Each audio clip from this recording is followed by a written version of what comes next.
Welcome, selamat datang di video pembelajaran kami, yaitu tentang transformasi membran.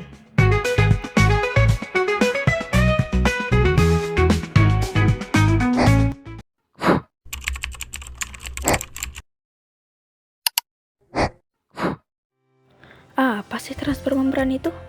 Pernahkah kamu berpikir bagaimana oksigen bisa masuk ke dalam selmu?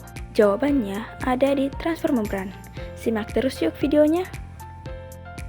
Transfer membran adalah proses keluar masuknya zat seperti air, oksigen, dan nutrisi melalui membran sel.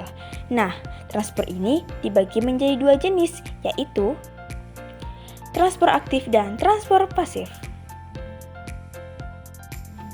Transfer aktif. Transfer aktif butuh energi ATP karena zat bergerak dari rendah ke tinggi. Contohnya pompa ion. Pompa ion Na+ dan K+ adalah proses transfer aktif yang terjadi di membran sel.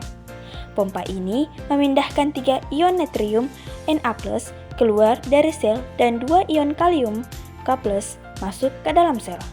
Proses ini membutuhkan energi dari ATP yang diubah menjadi ADP dan fosfat. Dengan cara ini, sel menjaga keseimbangan ion dan perbedaan konsentrasi antara bagian dalam sel dan luar sel. Contoh kedua, endositosis. Endositosis adalah proses di mana sel mengambil zat dari luar dengan membungkusnya menggunakan membran sel.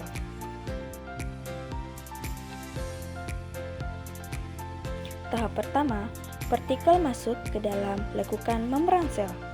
Selanjutnya, pembentukan vesikel endositik. Dan vesikel bergerak ke dalam sitoplasma. Vesikel berisi partikel sepenuhnya berada di dalam sel. Contoh ketiga yaitu eksositosis. Eksositosis adalah proses pelepasan zat dari dalam sel keluar sel melalui vesikel. Pertama, pembentukan vesikel di dalam sel. Kedua, pergerakan vesikel ke membran. Ketiga, penyatuan vesikel dengan membran. Dan selanjutnya, vesikel berada di dalam sitoplasma. Jenis kedua yaitu transfer pasif. Transfer pasif adalah perpindahan zat tanpa memerlukan energi ATP dan selalu mengikuti gradien konsentrasi dari konsentrasi tinggi ke rendah. Transfer pasif juga memiliki 3 contoh yaitu difusi sederhana, difusi terfasilitasi, dan osmosis. Difusi sederhana. Difusi sederhana adalah proses perpindahan molekul dari daerah berkonsentrasi tinggi ke daerah berkonsentrasi rendah tanpa memerlukan energi dan tanpa bantuan protein pembawa.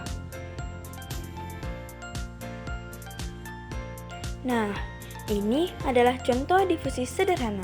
Di luar sel, oksigen jumlahnya lebih banyak, sedangkan di dalam sel lebih sedikit.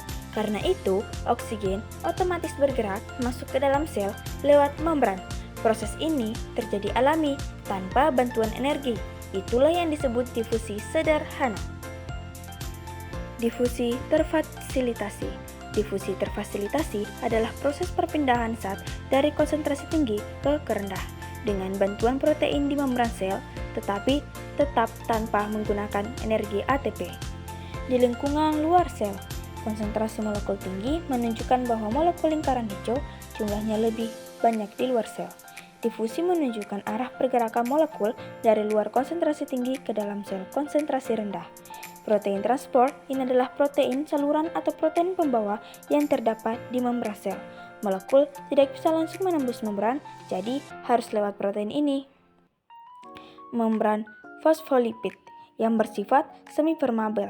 Tidak semua zat bisa masuk langsung, hanya zat tertentu yang bisa lewat bantuan protein. Dalam sel, konsentrasi molekul rendah menunjukkan bagian dalam sel yang awalnya memiliki lebih sedikit molekul hijau setelah difusi molekul mulai masuk ke dalam. Osmosis. Osmosis adalah perpindahan molekul air dari larutan dengan konsentrasi air tinggi, larutan encer, ke larutan dengan konsentrasi rendah atau larutan pekat, melalui membran semipermeabel. Konsentrasi air tinggi menunjukkan bagian larutan yang memiliki lebih banyak molekul air dan lebih sedikit zat terlarut. Konsentrasi air rendah menunjukkan bagian larutan yang lebih banyak mengandung zat terlarut, misalnya garam atau gula, sehingga molekul airnya lebih sedikit. Menunjukkan arah perpindahan air dari kiri tinggi ke kanan rendah melalui membran. Membran semipermeabel, membran yang hanya dapat dilewati oleh molekul air, tidak bisa dilewati oleh zat terlarut. Bagian bawah air dari sisi berkonsentrasi tinggi pindah ke sisi yang lebih rendah hingga tercapai keseimbangannya. Bagaimana nih teman-teman? Apakah kalian sudah paham apa itu transfer membran? Terima kasih sudah menonton. Bye-bye.